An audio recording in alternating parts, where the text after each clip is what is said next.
Hello and welcome back to this video about the three spaces. In this video I will walk you through the basic understanding of the model itself. I have it here. And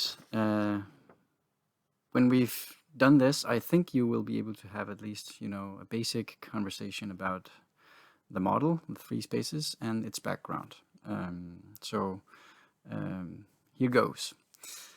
The model itself is very simple, actually. We have three spaces in YMCA, YWCA Denmark. We have the space of fellowship, the light blue one, and the space of edification, it's the dark blue one, and the space of faith is the red one.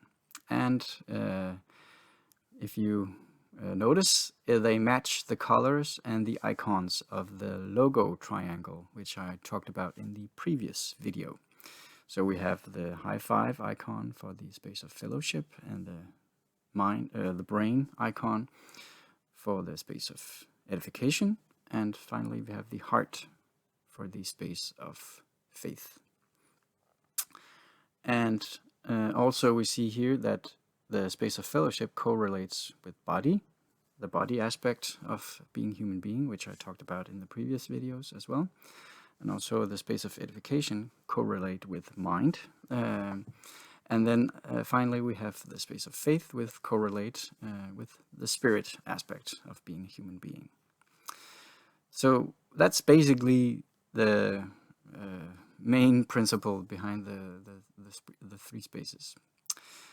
But the way we use it as a tool is that when we plan our events and programs, we have to ask ourselves, okay, what aspect of being human do we want to empower? So the space of fellowship aims at empowering the body aspect and the social aspects, which is part of the same coin. And the space of edification aims at empowering the mind, and the space of faith aims at empowering the spirit. And yes, that's basically it. So, for example, in the space of fellowship, it could be sharing a meal. The emphasis should be on creating this feeling of belonging for the participants. They need to leave YMCA having experienced a fellowship where they can belong, and where they are equally important and they're seen and given responsibility as well. But it's easy to take part in.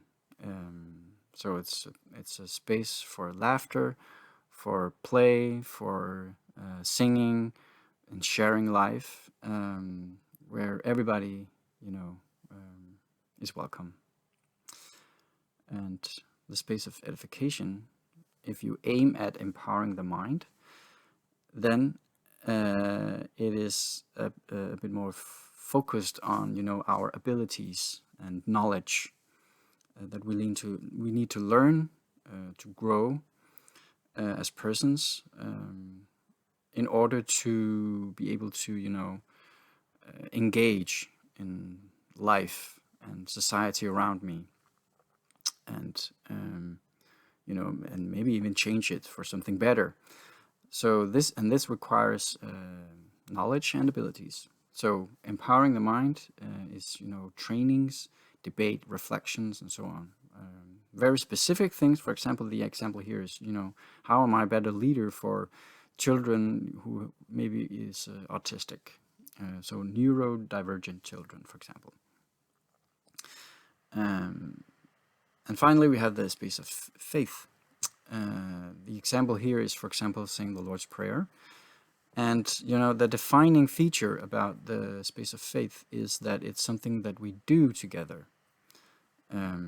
So that's why it's a ritualistic room. It's a space. It's a space of liturgy.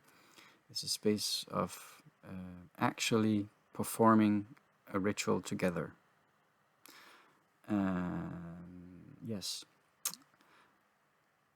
I'll get back to it in the next video where I elaborate a bit about this.